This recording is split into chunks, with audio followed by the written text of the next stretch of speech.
Organization isn't just about keeping your stuff in place. It's a lifestyle, a culture, and the core of efficiency. It's possible to organize your closet, your schedule, even your thoughts. But organizing your life will not only make you feel confident and in control, but also help you achieve your goals in life. In this video, we'll look at one method to do just that. This is how to organize your life. Part 1, prioritize. Somebody asked, we discuss some of the most asked questions on the internet and beyond. In order to organize your life, we'll use a method with 6 stages. 1. Establish what's important. 2. Eliminate what's not. 3. Get in the right mindset. 4. Balance the different aspects of your life. 5. Organize your schedule. 6. Follow through and adjust. Because there was so much content, we divided the method in a series of 3 videos. In this video, we'll see part 1, prioritize. We'll cover the first 3 stages on this method. We'll figure what's really important to us and focus our energy on what matters while taking control of our own lives.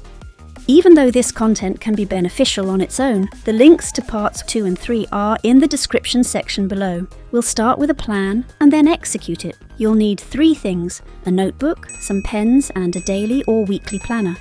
It may give you an extra boost of confidence if you buy them new. That may trick your brain into realizing you're serious about it.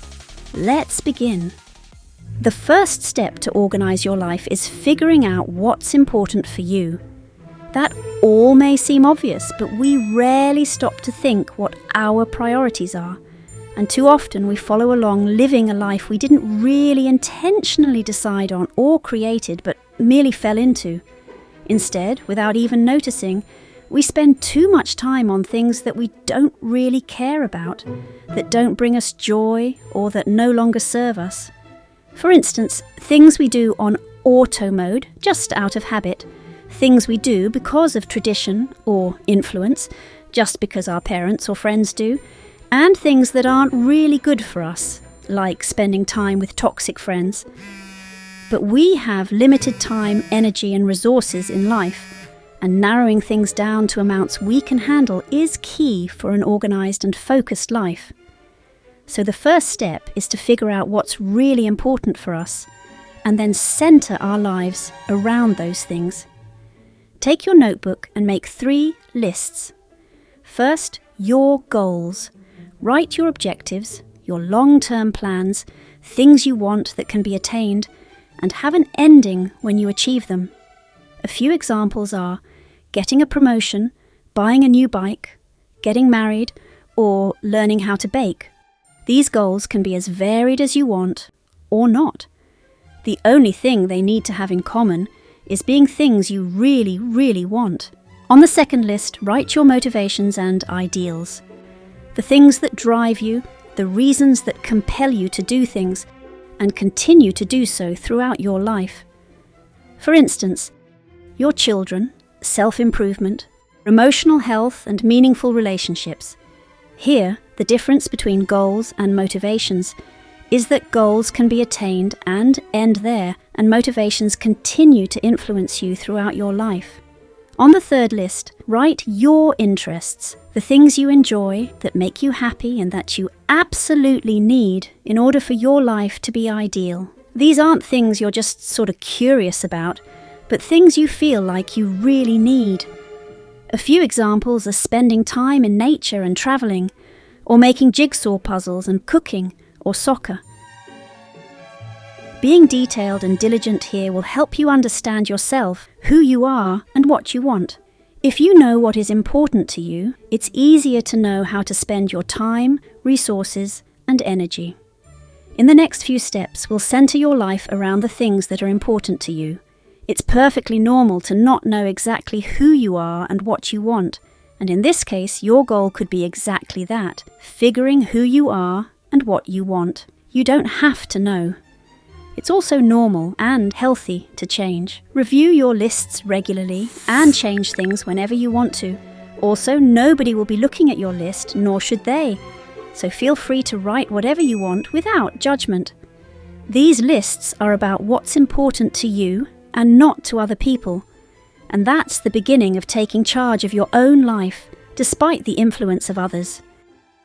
The next step can be very difficult: eliminating things from your life. Once you've figured out what's important to you, make a list of things that aren't important to you, but somehow continue to be part of your life, and use your time, resources, and energy. That may mean physical things that you no longer need or use but are cluttering your home. Abstract things like feelings of resentment and guilt that no longer serve you. Habits that may be part of your routine, but that are neither useful nor good for you. People like frenemies that only drag you down. When in doubt, go back to your list of goals, motivations, and interests. If something isn't related to things on your lists, maybe it's time to add them to the eliminate list. The third step to organize your life is to get into the right mindset. You have to know your life is 100% your responsibility. It's no one else's life but your own. Therefore, it's your responsibility. It's not uncommon to see people wishing that things outside themselves fix their lives. For instance, some people say, when I get married, or when I have $1 million, or when I get that job, then I'll fix my life, or then I'll be happy, and so on. But the right time to take control of your own life and be responsible for your own happiness is right now. It's unconditional, and it's independent of what happens to you. We also often see people expecting others to fix their lives and their issues, like the government, their spouses, or their bosses.